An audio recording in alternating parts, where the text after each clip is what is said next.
The new animated Lord of the Rings film, The War of the Rohirrim, really hasn't been doing too well since it came out in theaters. You could see this sort of reflected over on Rotten Tomatoes, where it has a 47% for critics and 83% for audiences, which the audience score isn't necessarily a bad score. There's plenty of movies that have worse scores than that made a ton of money at theaters. But this movie came out around 2 weeks ago, and now we're getting word that apparently the studio is just going to be dumping it onto a streaming platform. Now, before I really dive into this, I just want to make some things clear. We don't know whether or not this was actually the plan all along. At least there hasn't been word about that, because the whole point of making this movie was just so the studio could retain the rights. So they gave it a modest budget of around $30 million. And they're like, well, we got to make something. So let's just make something cheap, maybe put it out in theaters for a limited run, and then just put it on our streaming platforms and just be done with that. That could very much well have been the plan going into this sort of thing, but we don't know if that was actually the plan. And I think it stands to reason if this movie was doing really good in theaters, then they would have kept it in theaters. But since they're just trying to cut their losses and dump it onto the streaming platform, it's looking like they're doing this because things haven't been going good for the movie. And there's a lot of reasons why, but first, let's just dive into the details from this article on MovieWeb that's saying what's actually going on with this movie. Lord of the Rings, The War of the Rohirrim, heading into homes after just 14 days in cinemas. War of the Rohirrim was released in theaters on December 13th, and its theatrical release is already being overshadowed by a digital release. The film drastically underperformed at the box office, grossing just $4.5 million from its opening weekend. As a result, New Line Cinema are likely hedging their bets on a home video on demand market. The studio recently announced that War of the Rohirrim will be available to purchase at home on December 27th. So just in a couple of days, you can buy it digitally, and maybe they're thinking people aren't going to bother going out to see it in theaters, but maybe with the holiday weekend and people actually taking time off of work and school, that families would be more inclined to actually watch this in the comfort of their home and spending maybe like, I don't know, $20 or something like that to rent it digitally, as opposed to spending around $20 a person to watch it in theaters. Lord of the Rohirrim, Lord of the Rings, War of the Rohirrim will be available to purchase through most digital platforms like Prime Video, Apple TV Plus, and Fandango at home. While the anime will soon be available for digital purchase, it will continue to be screened at participating theaters despite facing tough Christmas competition from Sonic the Hedgehog 3 and Mufasa the Lion King. The digital edition of War of the Rohirrim also comes with new special features, including BTS features. Okay, so there is a little bit more with that. I don't really see it doing much better, not only because of the competition, but now people who might be interested in seeing it have the option to watch it at home, because I don't think there's going to be people who are like, oh, I could watch it at home, but I just have to see it on the big screen. I think if people really wanted to see it in theaters, they would have done it already. Maybe there's going to be some people out there. I don't think it's going to drop off entirely where there's literally no one watching it, because as long as something in theaters, people are going to watch it until it's pulled. But still, I don't see much coming from it. So it said $4.5 million from its opening weekend. If you look at the box office total, since then, it's only made around $15.5 million worldwide. And like I said, that was on a budget of around $30 million or so.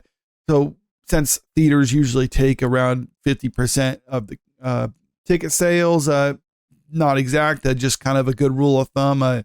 International markets vary versus domestic, but still, so the studio probably made around $7 million or so on this movie. And like I said before, it's a budget of $30 million. So they have a long way to go before you can consider this profitable, but really that wasn't the whole point for New Line Cinema whatsoever. I think they weren't really expecting to make a ton of money off of this movie. I think they were, like I said before, they were just trying to retain the rights to Lord of the Rings franchise, and that has been accomplished if they can make money off of this.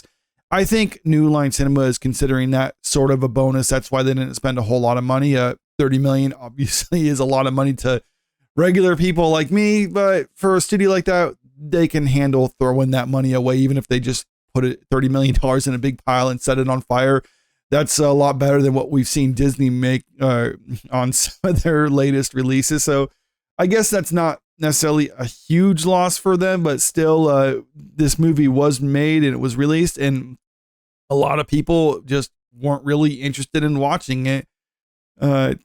So talking about a new trilogy, War of the Rohirrim wasn't quite the triumphant return to Middle-earth fans were hoping for. The anime movie divided audiences and critics, sitting at 47% on Rotten Tomatoes.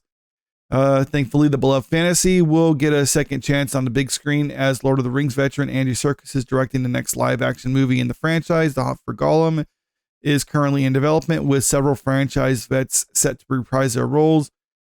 And there might be a possibility that could be good. I know Peter Jackson is more heavily involved with that one. Peter Jackson was said to be involved with War of the Rohirrim, but I think it was just kind of like, I don't know, an honorary involvement or something like that. He really didn't have a whole lot to say about this movie. This was mostly the brainchild of Philippa Boyens, who was also one of Peter Jackson's screenwriters, along with Fran Walsh for the Lord of the Rings trilogy and the Hobbit trilogy. She's apparently also working on Hunt for Gollum with Peter Jackson. But one of the reasons why a lot of people are citing for this movie actually being a failure is because there was a lot of talk that the movie is basically trying to push current day politics and the woke agenda, whatever you think that means. Philippa Boyens, on the other hand, refutes this, saying that they weren't trying to necessarily push an agenda, that they were just trying to tell a story that really doesn't have a whole lot of information in the actual source material that Tolkien wrote. So they're trying to fill in the gaps. But of course, by her filling in the gaps, that means basically tell the story from a female perspective, because that's what Philippa Boyens said she wanted to do with this.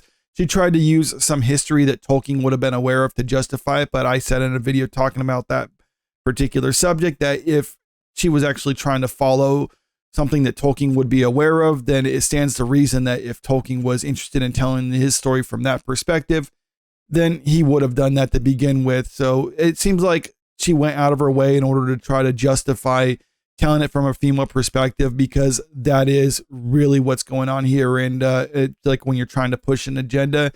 And a lot of people have pointed out that that was ultimately harmful to the story, because basically the lead of the story isn't who you're following through the story. You're following some other character because she's the only female that's present within the appendices where they're drawing this information from. And it's pretty obvious that this was solely done just not only because the studio wanted to retain the rights, so not really a good motivation to tell a story when you're just trying to do it because you have to, but then you put a writer in charge of it who is just trying to go against what Tolkien initially wrote because she has her own personal perspective that she wants to share. And, you know, if that's how you want to go about doing things, that's fine. But I think if you're going to do that, try to tell a story from the perspective that you want to tell, then you should create something original. You shouldn't use someone else's source material in order to do that.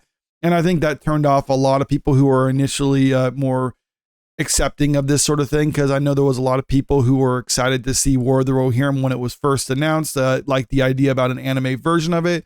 And then when they saw the first trailer, well, then suddenly that kind of lost a lot of people.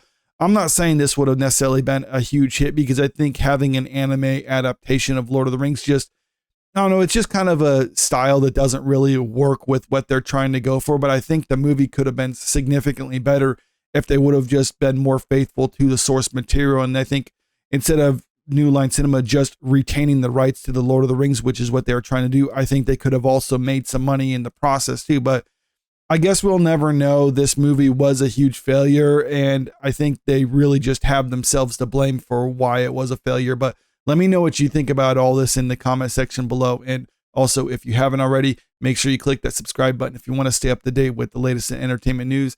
And don't forget to click that like button and share this video out there, because it really helps out with the channel. Thank you.